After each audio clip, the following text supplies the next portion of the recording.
It's June here in San Francisco. It's Pride Month, and in many places around the world celebrating Pride. And here it's very visible. And one of the things on the street where I live is they celebrate LGBTQ authors, people like Gertrude Stein, Oscar Wilde, and promote that their writings and visibility in the month of June and in general. And that got me thinking about what books cause controversy, what books get banned.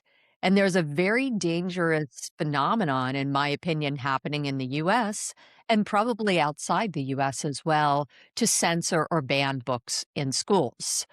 Some of them you might find a bit humorous that they're on the list, and some of them are very serious because they're important books and important in education to promote different points of view. I'm Sue Graham Johnston here in San Francisco with my co-host Ksenija Popovic, who is in Montenegro. One of the reasons we started Transatlantic Bookmarks is we think it's important to share different points of view. And so with that, we're going to tackle a tricky topic today about what gets banned, whether bans should happen, and what we think about that. So welcome to our podcast.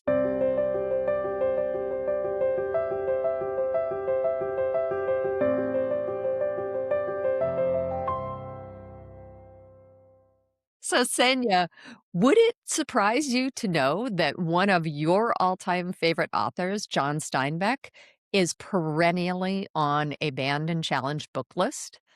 Why are we not doing the what are you reading this week?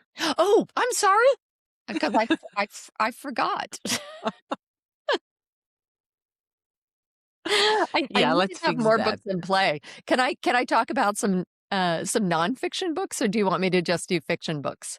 You can do whatever you want. Okay, cool. This is our podcast. We get to do whatever the heck we want. I'm Excellent. doing very Italian on you right now. You We are. get to do whatever we want.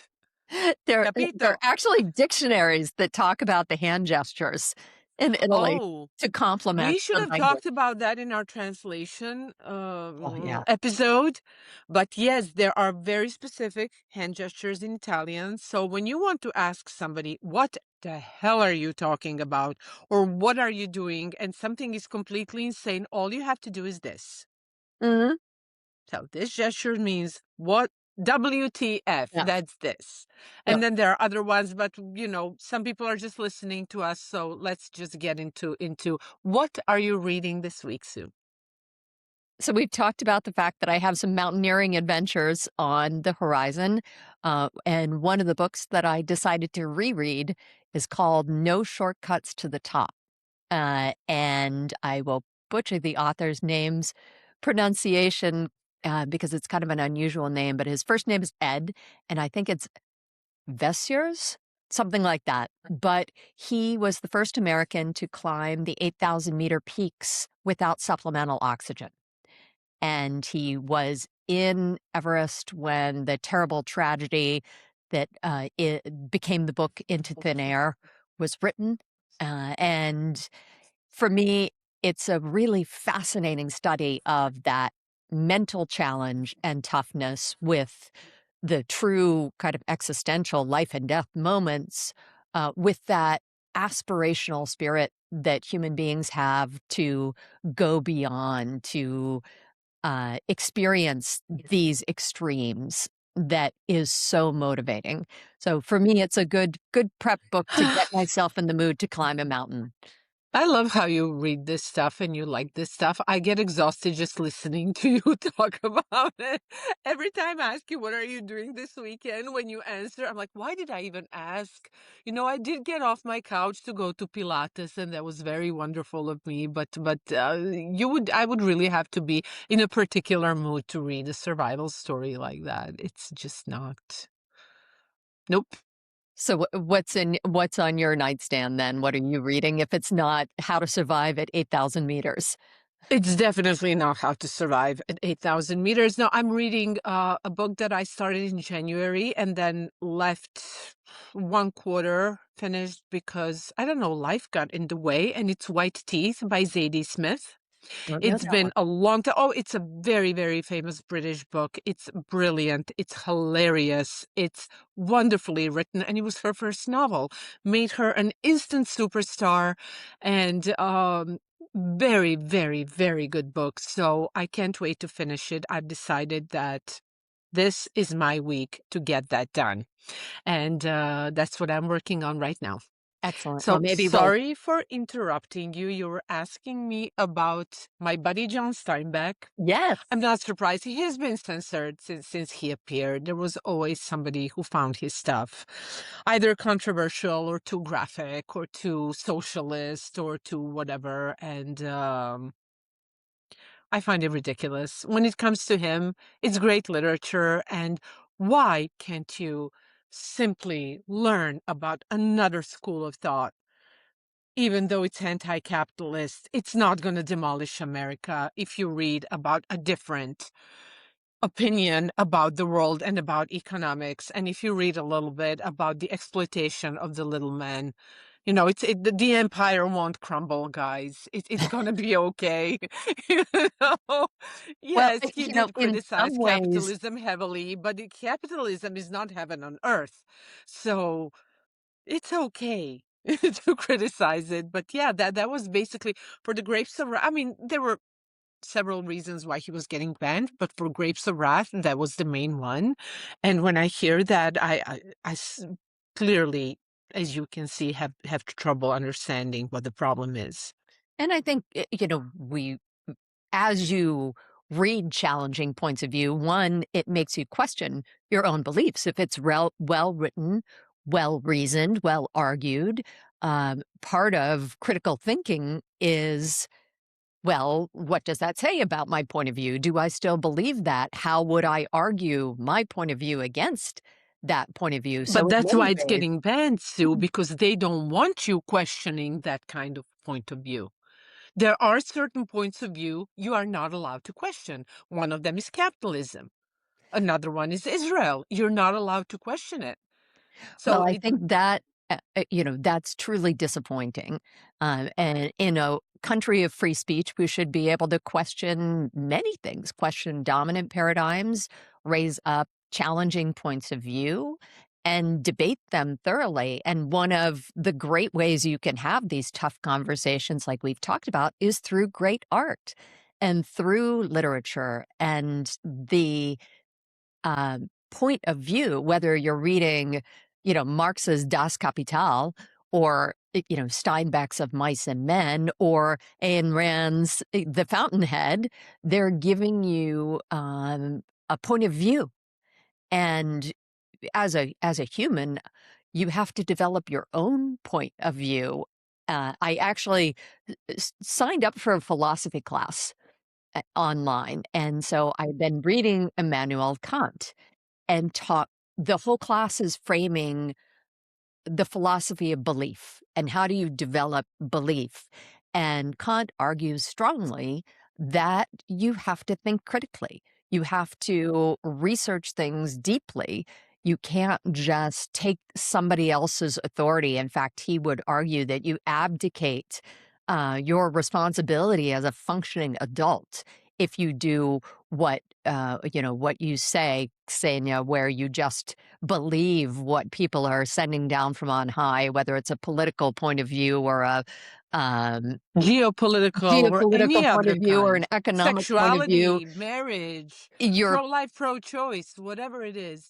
What Yes. makes us essentially human is this ability to reason critically, to gather the facts, to come to our own conclusion. And, it was interesting because I hadn't really bent my brain that way to think academically in quite some time. And I found it very challenging. So it was good in that way, but it really got me thinking about how you develop your sense of belief and this necessity to question your beliefs and to probe them and to experience different points of view. And echoing back to the fact that it's Pride Month here in San Francisco, one of the things that I started to realize was we talked about a women's prize for fiction. Is there a prize for LGBTQ fiction? Of course there is. And so I started down that rabbit hole, as you do on the internet, and I realized I hadn't read a single author on the primary prize literature sites that I could find. But I had read a Pulitzer Prize winner recently called Less. And So did I. charmingly for me, it's set in San Francisco. So I literally know the streets and the neighborhoods they're talking about. I walk there often. Well, Um, maybe it starts out, but it goes all around the world. it It's a does. globe-trotting book. Yes, yes, and that's an interesting part of the book too, but his home to begin with is this little neighborhood in San Francisco that's not too far from where I live. So of course, I had an immediate affinity with that. But and the protagonist is openly gay. And a lot of the dynamism in the book are his relationships and how the arc of time changes those relationships, what it means to grow older, all and I think grow older and not quite achieve your dreams. This tension of always being just short of those accomplishments, and that I will say that I had elements that I liked of the book in terms of, I found the, the kind of globetrotting element fun and enjoyable. Some of the situations that came up in the book were quite hilarious of these relationship dynamics. But it left me a little flat, I think mostly because maybe I affiliated too much with the character because he was a little bit of a loser in a way. And so I just didn't love reading a novel about somebody who was just not successful in their endeavors and repeatedly so. So I would say it was hard for me to understand what it was about this particular book that catapulted to the Pulitzer, because I just didn't see that in the book. Did you? No, I didn't. And while I found him quite endearing, but at the same time infuriating, it's the aimlessness that was conveyed through the book, through the story, and through his character, uh, weighed a bit heavily on me in the sense that I couldn't wait to finish it. It wasn't a book where I felt very attached to anything that was happening.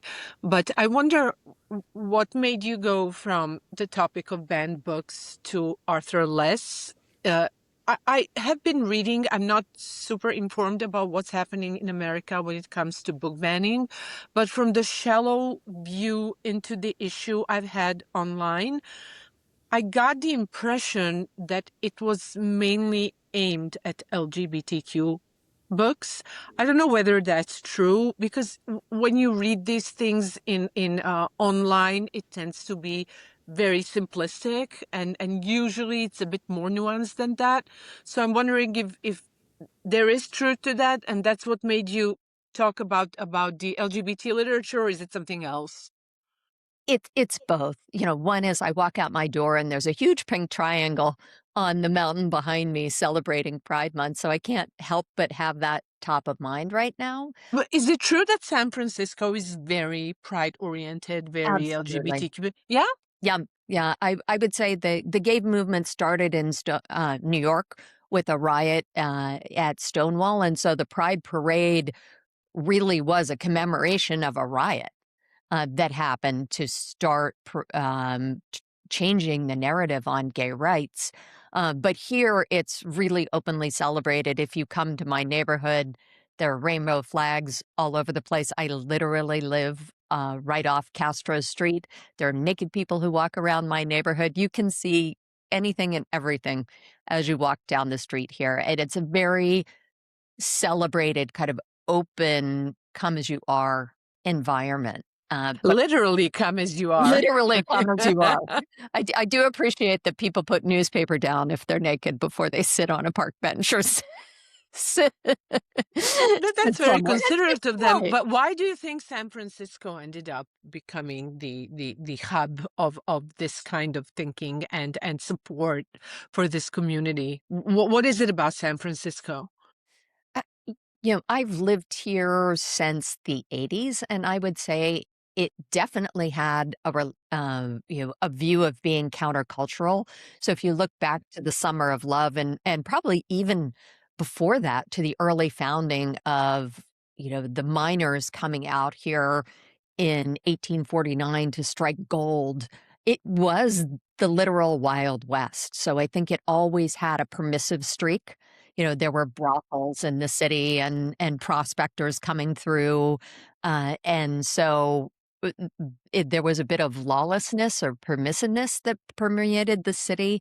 But I think also as it grew, it just became a center of acceptance for people, and that really became kind of the ethos of the city in the '60s, with the music scene that came up, the art scene that came up, the Grateful Dead, Janis Joplin, all of that music protest with Vietnam.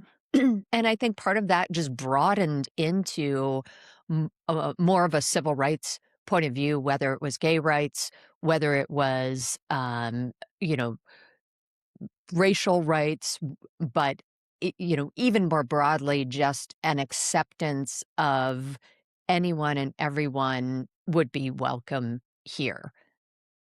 Do you Now, think that the reason why the pendulum in America swings so wildly from one side to the other when it comes to these issues could be because, well, America being so diverse when it comes to the North versus the South, or the Northwest, the Northeast, etc. I, uh, for us, from across the pond, watching the movies, watching music videos, uh, everything that arrived to us that was produced in America seemed so avant-garde, so permissive, so just the way you're describing San Francisco. And I would imagine that people who don't live in those parts of America would have definitely felt underrepresented in this mainstream culture that was being broadcast to the world. Because I remember coming to America when I was 15 or 16 for the first time to New Jersey and being shocked by small town America because everybody watching all these films and TV shows and stuff, for the most part, imagined that America is the Manhattan and San Francisco and LA and Hollywood Boulevard and just like all this sometimes even outlandish, extremely explicit culture where, actors like the main characters, they see each other once and they're in bed already and having sex already. And just also the LGBTQ culture. I know there are more letters to it now. I apologize. Don't mean to offend anyone. I got stuck at the Q, did not advance to other letters, but I respect anyone who identifies in any way, shape, or form. But do you think that that might be the reason why we have such wild swings of the pendulum, that a big part of America just got forgotten and didn't get to participate either through their own volition or just because they got forgotten to participate in that kind of liberation that is espoused by a city like San Francisco? I think that's definitely part of it. Even looking in San Francisco, it's not so cut and dried. One of the supervisors of city government was murdered back in the '70s, along with the mayor, Harvey Milk and George Moscone. And I saw a very moving play about that murder. I was too young at the time to really understand what happened. But Wait, I'm sorry, is Harvey Milk the character that was played by Sean Penn when he yes, won the yes. Oscar? I know the story from there. I forgot it was San Francisco. Yep, Yeah, yeah, yeah. yep, and so it that situation back in the '70s is a microcosm of what's still playing out today in America. You have a set of very strong conservative values, and a very strong liberal progressive streak. And those two don't often find a lot of common ground. And sadly, it leads to violence oftentimes, and in this case, murder. But also, back to our literary bent of our podcast, it leads to trying to enforce a point of view. And when you talk about rural America or small towns in America, I think one of the things I experienced is you just have more of a monoculture in a small town, in a small country, in something where everybody speaks the same language, everybody has the same heritage, the same shared beliefs, the same religion. You end up with a very closed community. And one of the things that happens in a big city is you have people coming from everywhere with every sort of belief and every sort of ethnicity. And sometimes that can meld more harmoniously, and sometimes it just doesn't. So you have these tensions that come to the fore, whether they're racial or ethnic or religious, conservative versus progressive. And so you have ebbs and flows, and at some point it just bubbles over. Usually there's some sort of economic catalyst, or in some cases a war like Vietnam will cause those to bubble up and really put things in sharp divide. But what's happening right now in the States, so we see a lot of those tensions in the way our political system is running. But the other thing that is very troubling to me are these book bans or book protests that are happening. So, PEN America is an organization that tracks book challenges, and I was curious about what's been going on. And when I What do you started mean by tracks book book challenges? challenges, so that might be a parent in a school district saying, I don't want Of Mice and Men in the AP literature curriculum because I disagree with the way it portrays racial dynamics.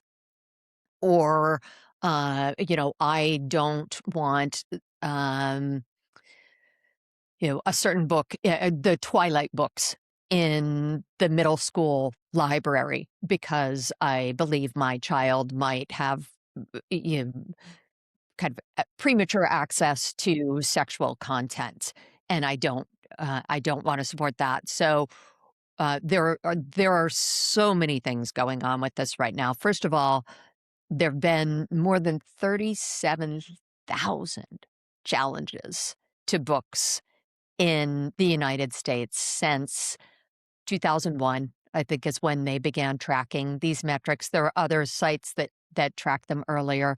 They're currently close to 6,000 banned books.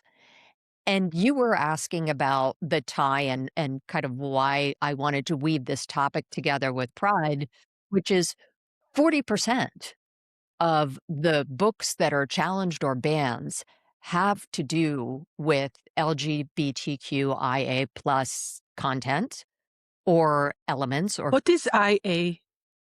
um, intersex, asexual, and then the What plus does sign is intersex mean? everything else. What Uh, does intersex mean? Intersex is where you have both genders. So you can have somebody who's physically both XY and double X chromosomes. Okay.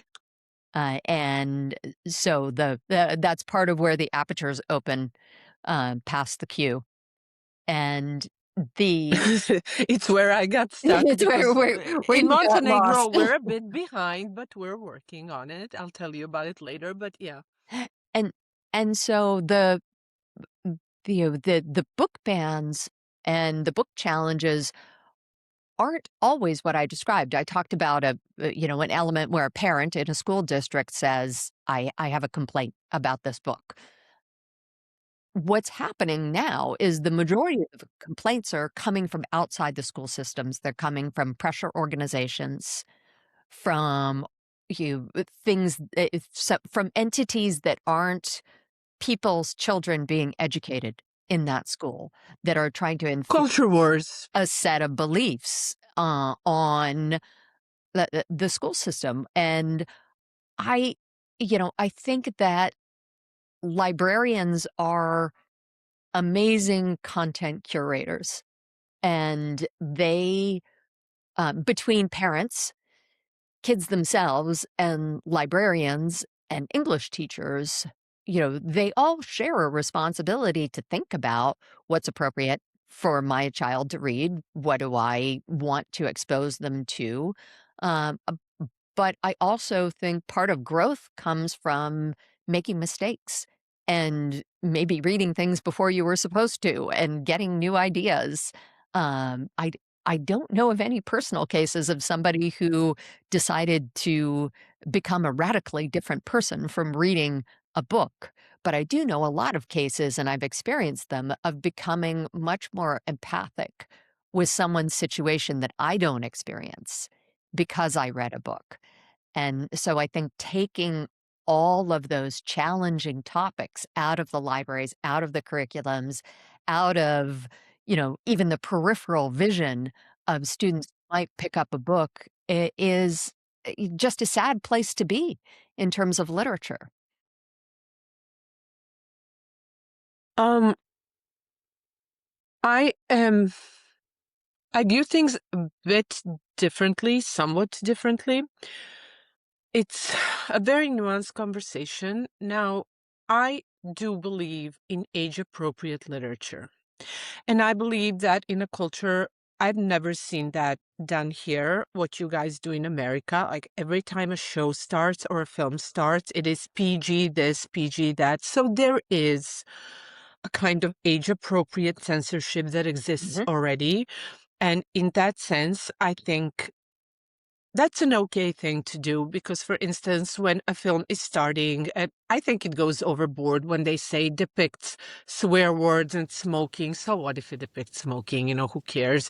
But as a parent, I like being informed that this content has what it does have. And then based on how I parent my children, I get to decide whether I want them to view this or not. Now, I happen to be a very permissive parent when it comes to content. And I remember my husband would get a bit concerned because when my kids were little, our kids were little, and they would ask a difficult question on a difficult topic, whether it was death and dying, whether it was sex or homosexuality, which for a child can be, people are often iffy about when it's okay to talk about that and to explain that and how to explain that. I was very open with them since a very young age.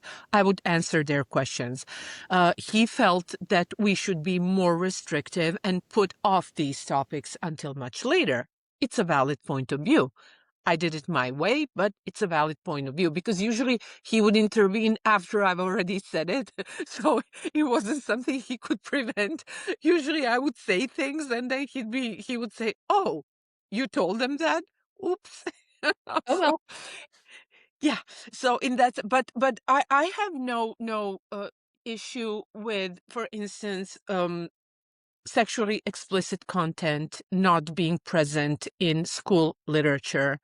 And but then it's a fine line sometimes between what is sexually explicit Right. and what isn't. So it's always when you censor one way or another. Now, censorship is a dirty word, but you are censoring. You're censoring a 16-year-old or a 14-year-old or a 12-year-old from reading about this and that. So when you do censor in any way, it's always a slippery slope. And the question is always, where do you stop? Where do you draw the line? And that is always going to be subjective and difficult to decide, but I do understand it from that perspective. On the other hand, I 100% agree with you that the topics that do pervade our society, whether it's being LGBTQIA plus, you that is something that a lot of kids feel, that a lot of kids are growing up with, are confused about, and it's okay to see that there are characters in literature that are just like you, that feel like you, that are confused like you, that go through the same things, through similar things, and maybe in reading about them, you see how they overcome those challenges, who they go to talk to, what kind of bullying they go through. You see that you're not the only one. You see that society works like that. Um, if you're not, uh, if you're on the other side of that issue, maybe you get to understand a little better how the other person feels. So in that sense, I absolutely agree with you, but I do feel there needs to be an age appropriate um, decision, a decision about what is appropriate for a certain age. And yes, somebody has to make that delineation, to make that decision. And yes, in a more conservative community, that's going to be stricter. In another one, it's going to be more permissive. I cannot imagine a book like Less being super popular in a very conservative community, because I don't think that's the way that homosexuality and that lifestyle is portrayed in that book is that people are going to identify with it very much if they are not already open towards that kind of lifestyle. I don't think that book was ever translated into my language. Oh, I don't interesting. know. I've So you never kind of seen it. in a You way, know? you could get censorship just from things not being translated. But, Yes. uh, I would say I'm it's hard for me to have the perspective of the parent because I've only been an auntie, but I have certainly Hey, that's not a small thing to be an auntie. Excuse me very much. I'm but a triple auntie, and no, I'm a well, yeah. I have nieces and nephews, but I don't know all of them. But those whom I do know, that's a very important role. Excuse me. so I have done the, picking out a bunch of my favorite books from growing up for my niece, and so some of them were The Witch of Blackbird Pond, Island of the Blue Dolphins. I always loved books with a girl as a heroine, partly because affiliated with them, and then one was Clan of the Cave Bear, and so I bought these books for my niece for, the holidays one year, I have and never heard of any of them, okay, but go on. uh Not a single one. I'm just listening to the titles and going, okay. Yeah. so anyway, I deliver these at the holidays, and my brother-in-law immediately takes umbrage with Clan of the Cave Bear, because I had forgotten in the, kind of arc of this incredible adventure story for this young woman that there was a rape scene in it. Hmm. It's quite a long book, so I might be forgiven for not remembering that specific thing, but of course, my brother-in-law, being very sensitive to the age that my niece was, didn't see kind of the point of view of, like, what an amazing adventure tale this young woman has and that sort of thing, or he did see that, but he saw more than I did because of how old my niece was and the content of the book and choosing, It scared him. we're gonna put it on the shelf for later. It wasn't, "She can never read it, but it's not appropriate right now." So I think that's maybe a challenge for me looking at some of these banned books thinking, "How on earth could that be inappropriate?" Um, but I'm not the parent, so I don't have that same filter on whether or not I'd want my child reading this in middle school. I think by the time you get to high school, uh, eh, you know, you should be making more of your own choices and more of your own discoveries because that's part of the process of becoming an adult is developing judgment and managing difficult situations and at least identifying with or understanding points of view that don't agree with your own or even understanding that there might be points of view that don't agree with your own but where I What's crazy? no, Sorry. go ahead. No, what's crazy to me, and I've thought about this many times, when it comes to censorship, it's mainly, uh, if it's not the political thing and the socialism thing, that's such a dirty word in America, but generally, when it comes to kids and growing up, people want to censor everything related to sex. True. Whether it's heterosexual or homosexual or bisexual or whatever sex, that is mainly what they target. And it has to do with religion, obviously, but it saddens me that we are, as a society, so ashamed of something that is so natural and can be so beautiful and connect people and create life. And yet we let these kids watch tremendous violence, Yes. not just in films, in video games. We let them watch people get butchered and be in terrible situations, but sex somehow is a bridge too far. Yeah. Yeah. Even, I mean, who can forget Janet Jackson's slip at the Super Bowl? Oh, So it yes. even goes to that. But I have a Yeah. funny book banning one based on the sex, which is Maurice Sendak, storied children's author. I don't know if you are No. familiar with his books, but Nope. beautiful cartoons. They're probably aimed at maybe 6-year olds, somewhere in that. They're aimed for quite young children. So there's a classic book of his. I'll have to send you a link to it after the podcast, called Where the Wild Things Are. And it's basically this young boy who has an adventure with these monsters. And it's really joyful, it's funny, it's so beautifully illustrated, but he's not wearing pants. And so apparently this became a banned book because, kind of like a cartoon, Winnie the Pooh doesn't have trousers on. The cartoon character in Where the Wild Things Are is not wearing pants either. Is it a human? It's a human. It's a young boy. And you don't Oh, see anything anatomical at all. Uh, but that was, what happened to his pants? well, he woke up in the middle of the night. He's in the night kitchen, running around with these monsters. I guess he didn't think about putting pants on. Uh, Oh, poor thing.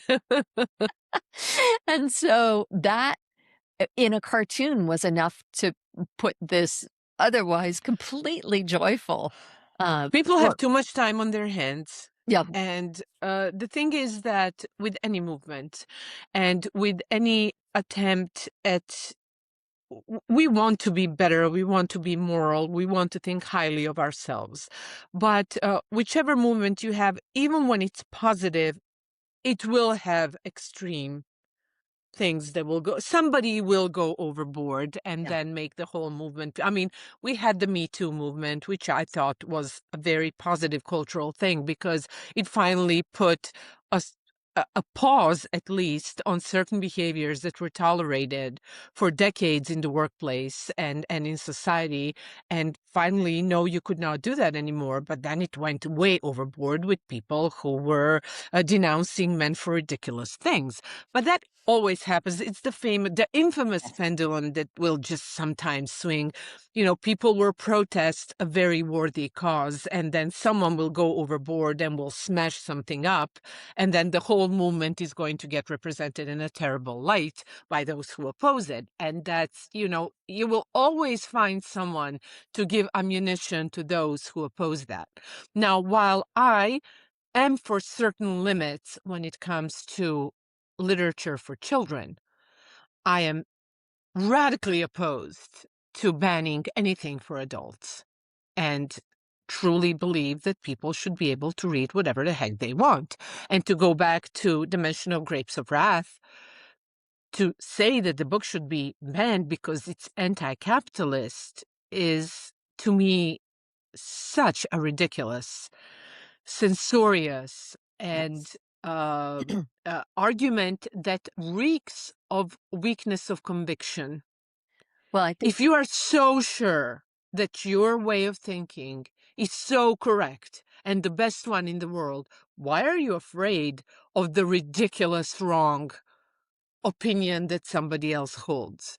And when I listen to American, I follow a lot of American independent media, and especially when I listen to libertarians, when they talk about socialism, it's as if the only form of socialism that exists in the world is communist China, communist Russia, and Cuba. And Mhm, there is mhm. nothing else. There Yeah. is no Northern Europe. There is no Sweden. There is no Denmark. There is no France. There is nothing. There's just that.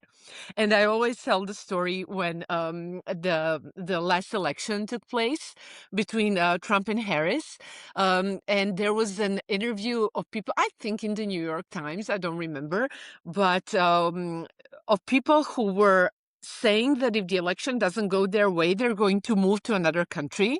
So there was one guy who said, if Harris wins, this is going to turn into a socialist country and I don't want to live here anymore. And so where are you moving to? And he said to France. Oh my. He clearly hadn't done his research. Exactly. Because he doesn't understand, because of the propaganda in the United States, which infuriates me all the time, that socialism is either. So you will either live fully capitalist libertarian America or you have Cuba. Yeah. And let's just say there's a fair amount of shades of gray in between those. It's not true. Yeah. It's simply not true. So, So, in that's why I keep saying, if you need to shut me up, if you need to shut up a dissenting opinion, that to me is a testament to the weakness of your arguments. and I think Because you're right. Oh, no. ridiculous opinions should be very easy to beat in a discussion, to Yes. defeat. Yes. Why do you have to shut me up? Yeah. What's wrong with your position that it's so weak that you need to shut me up and make sure I never get to express the dissenting one? And one of the books that's also a perennial kind of banned book candidate is The Jungle by Upton Sinclair. Are you familiar I with haven't read that. that? I Okay. don't know about it. I So mean, I know the name, but I don't even know what it's about. the book actually exposed worker conditions in the meatpacking industry and became the seminal work that galvanized the union movement in the US and really was um, critical in terms of getting unions established, getting workers' rights established here. And that, that for me is also a fascinating way that great, challenging, difficult books can become a catalyst for social change in a major way. And that was one of the books I had to read it in high school, in probably a history class where we taught not it's not so much a literature discussion, it's more a discussion of the connection to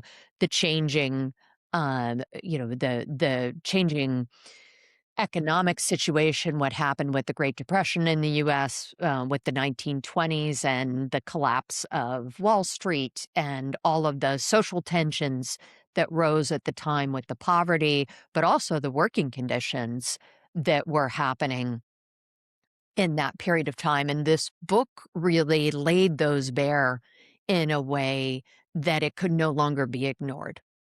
And I think that ability of writing to take these challenging, difficult topics and put them into a compelling story. I would say stories are really the only things that truly can change people's minds. And this, Well, that's why they're getting banned. yeah, exactly. That's why they're getting banned. And that's why, as you said, I did not know, like I told you, I had an inkling from what I was reading online, but you can never trust what you read online too much. But the fact that such a big percentage of books that are getting banned are LGBTQIA plus is also a testament to the fact that people are terrified of that. Yeah, And I live in an area where that is definitely true. So we are still at the inception phase of a pro LGBTQ rights fight. Our first Pride Parade took place maybe 15 years ago, maybe less. and they were almost lynched. They had to be evacuated. You Yes, kidding? it was done in Budva, down on on the seaside. People were throwing rocks at them, pine cones too. And there was like a funny meme because the guy from the government who was there, he got hit by a pine cone, which obviously didn't hurt him, but he made a big deal out of it. So they made a meme of him standing there and the pine cone hitting him and falling down. And that was, the big attack. But beside the pine cone, it was a terribly dangerous and it was an awful situation. People were revolted by the idea of having this parade. Wow. Now, I did not participate in it. I remember I worked on TV back then, and we were in our offices nearby.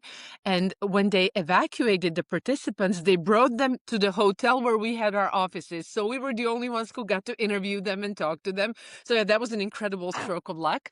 But I participated in the second one with my husband. Uh, and I remember he was he was the deputy minister of police of the interior, and they had a big meeting of the senior management of the ministry who's going to go to the parade, and nobody wanted to go. Wow. And people were so deeply ashamed of the idea of having to be there and to be seen by their friends and their family. And what are people going to think? And why would they be there when they think this is horrible? This is awful. And my husband let them go on for a while. And then he said, well, I can represent the ministry. I'm going anyway. And they said, what do you mean you're going? Your husband, your father? Yeah, yeah, my wife and I are going. And we did, and we were under snipers, protected by snipers. It was Wow. super dangerous. Fast forward today, so a decade later, a decade and a half, it barely has any security. People still don't like it, but they've learned to tolerate it. And that's what I keep telling them. That's the point. You have to learn to tolerate this because it's something that exists, and you have to let these people have full rights and live their lives out in the open, because they usually will say, well, as long as they're, within their four walls, what do I care? Well, but the problem is that you're pushing them to hide within the four walls.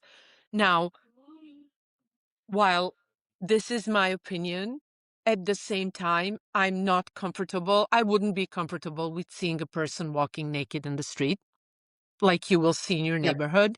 And I am not comfortable with sexual encounters out in the open, no matter who does them.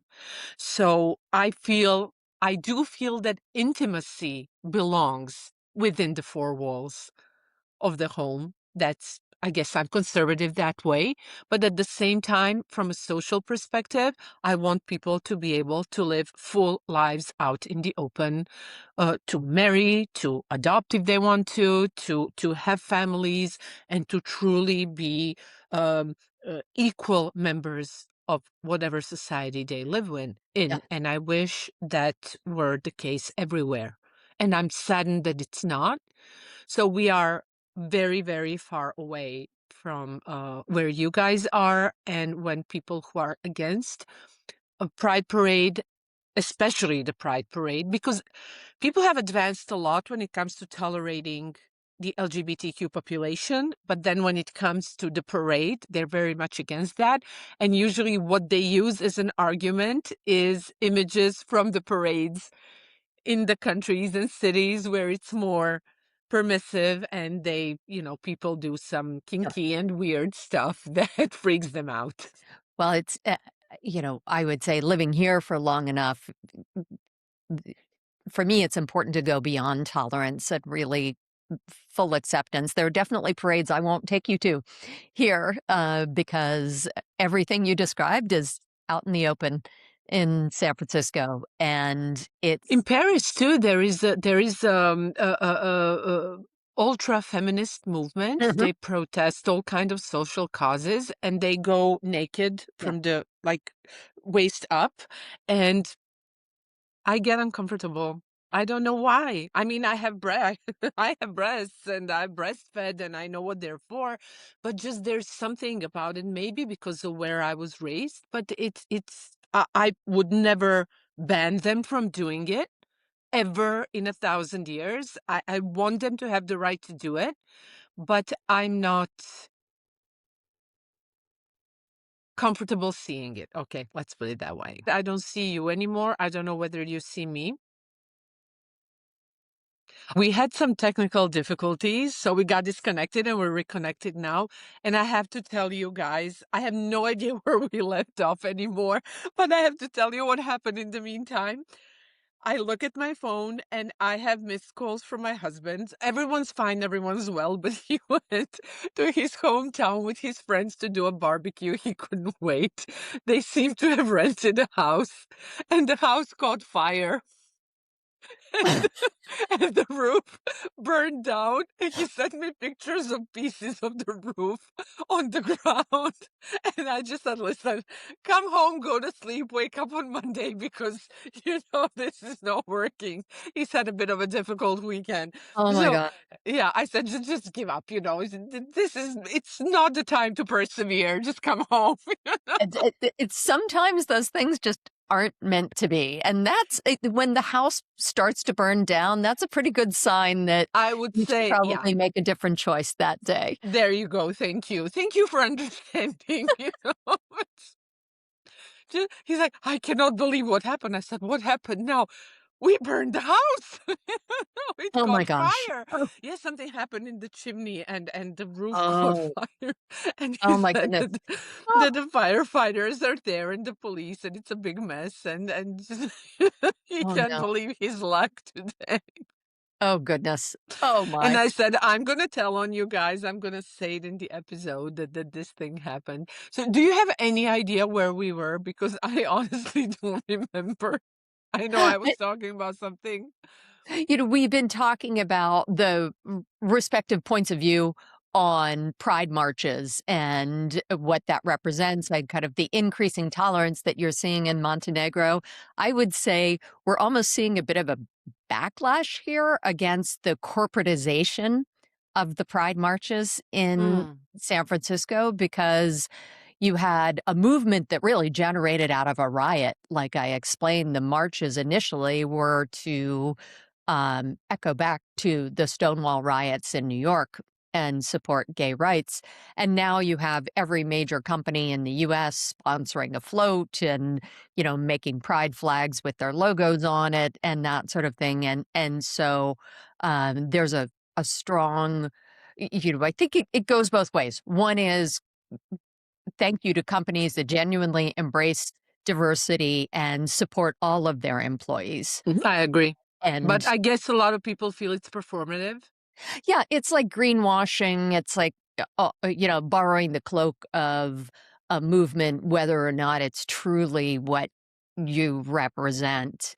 And I think there's a push to get it more back to the roots of the rights and the hard fought rights that gay activists have, managed to secure over the many years, and dealing with some of the challenges to those rights.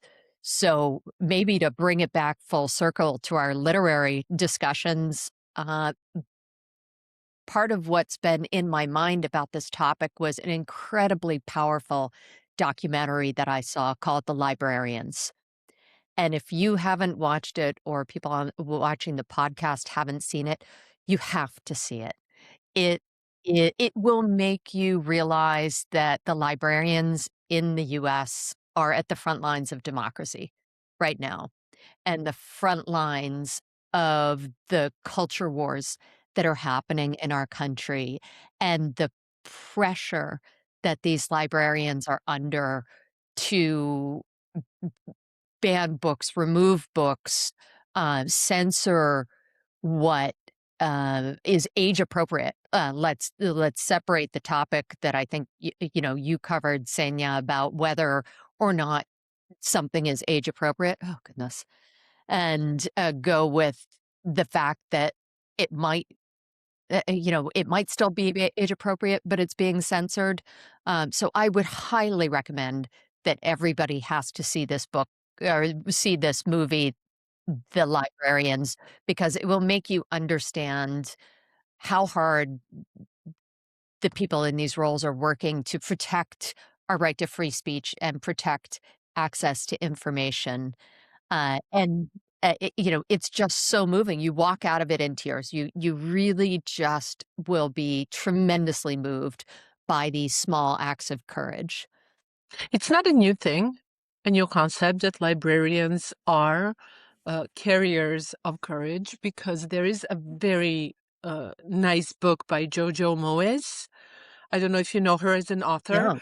She writes, at least that's how I perceive her, a bit more chick lit, but Mhm. this book is something else. It's called The Giver of Stars.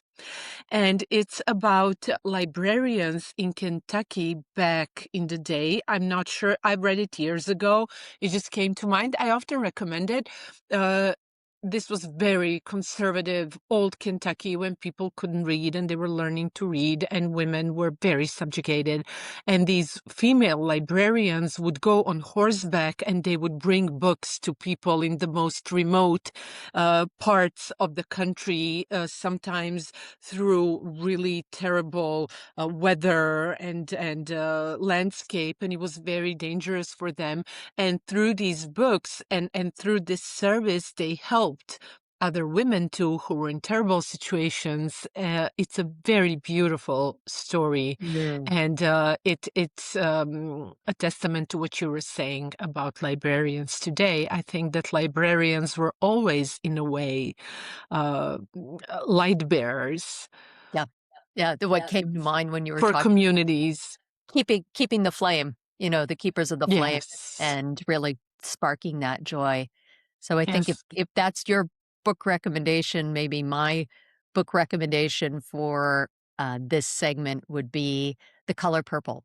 So The Color Purple, by Alice Walker, is a book that is constantly under siege, and from book bans, and it's under siege for probably every imaginable thing you could say, whether it's race, whether it's culture, whether it's sexuality, all of those things. But it's a very, very moving book, and to tie it back into the theme of banned books, the theme of rights and pride, I would highly recommend The Color Purple.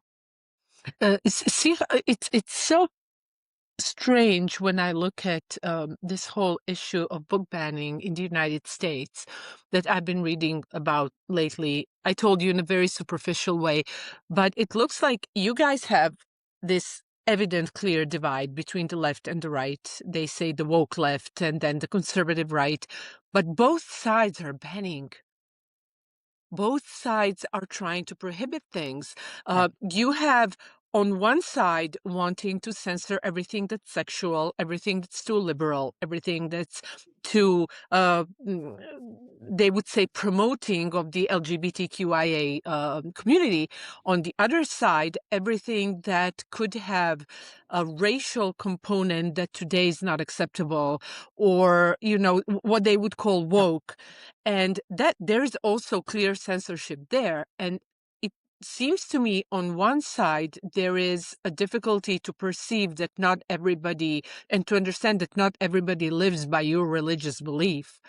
And that there are people who view the world differently and are more permissive about these things. And on the other side of the aisle, I see the inability of people to understand that the way these subjects were treated 100 years ago, 150 years ago, 50 years ago, simply belong to a different time, and they can be educational in their own way, in showing how we have advanced. Now I will see Disney movies and they will explain that, but back in the day, that's what it was. That's how race was viewed. That's how gender roles were viewed. It's something to learn about, not something to silence and erase and eliminate, in my opinion. yeah. I think it comes back to some of those cultural touchstones. If you don't understand where we came from, it's hard to understand where are we today. And And those who do not learn from history tend to repeat it. absolutely, Let me absolutely. learn. Yes. And with that, I'm gonna do a fact check on myself because when we had that technical difficulty moment, I went back and double checked my facts.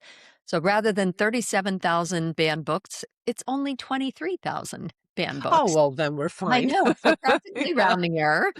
But scarily, it's not since 2001, that's since 2021.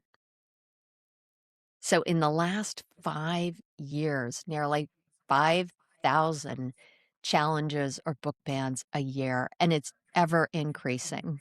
So, for those who listen to our podcasts, like it, help us promote, reading, great reading, all types, and really make sure these stories stay alive. Whether or not you agree with them is part of the point, and that's part of the beauty of reading and discovery. So, thank It you for listening. definitely is. And I'm sorry, I just want to interject for a second. It definitely is. And if we only stay in our own lane of perceptions of life, of morality, of what is right and what is wrong, then we limit ourselves so much. Our worldview becomes so narrow. And it's a shame because there are wonderful perspectives out there.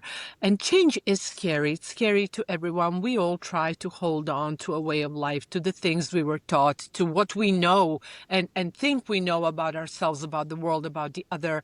But sometimes in that scary discovery comes also great beauty and great insight. And why not let our children and let us, ourselves and our peers, understand this world a little better? Maybe we will stop seeing each other so much as caricatures and overcome certain divides that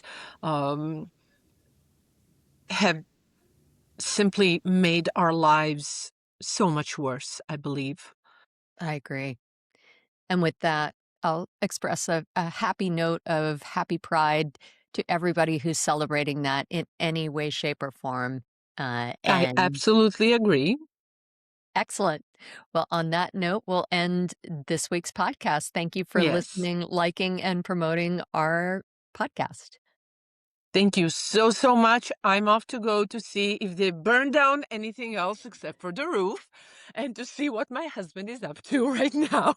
I have a sense that might become a vignette in your next novel, Ksenia. Oh, for sure. I mean, there is so much. The problem with putting real life stuff in novels is that sometimes you have to tone them down because they appear too outrageous on Real the life is page. too crazy. Yes, real life is way too crazy. Thank you so much for watching, for sticking with us, for being a part of these conversations. Please write to us, comment, tell us what you think about these topics, and we will see you next Saturday. Bye. Bye.